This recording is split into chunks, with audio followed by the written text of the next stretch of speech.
বন্ধুরা, আজকে আবার একটা ওই আম সত্ত্ব বানালাম আর কি। বেশ কিছু আম ঘরে ছিল, এর আগে আমি ক্যান্ডি বানিয়েছিলাম আম দিয়ে।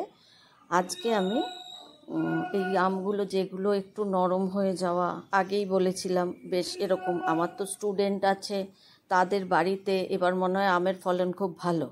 তো প্রত্যেকের বাড়িতেই থেকে অনেকের বাড়িতেই আম গাছ আছে, তারা বেশ দিয়ে যায়। এবার এত আম খাওয়া সম্ভব হয় না, তখন কি করি, আমি এই সমস্ত বানাতে শুরু করি। তো সেই আমসত্ত্বটা কিভাবে বানালাম, খুব চটপট তৈরি হয়ে যায়, রোদে খুব একটা রাখতেও হয় না। এটা প্রথমে কড়াইয়ের মধ্যে একটু জল দিয়েছি, হাফ কাপ মতন।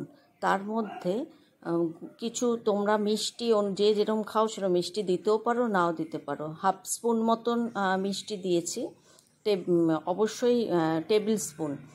তারপরে সেখানে আমি একটু কর্নফ্লাওয়ার দিয়েছি সামান্য, মানে হাফ স্পুন বা 1 স্পুন, যেরকম আম সেই অনুযায়ী কর্নফ্লাওয়ার দিয়ে সেটাকে ভালো করে নাড়িয়েছি যাতে লাম্প না থাকে। তারপরে এই আমের পাল্পটাকে ঢেলে দিয়েছি ওর মধ্যে। এবার ওটাকে ভালো করে টানিয়ে, খুব ভালো করে টানিয়ে নিয়ে একটু কালচে কালার যখন চলে এসছে তখন নামিয়ে মোল্ডের মধ্যে সেগুলোকে, একটু ঠান্ডা হয়েছে পরে মোল্ডের মধ্যে ঢেলেছি।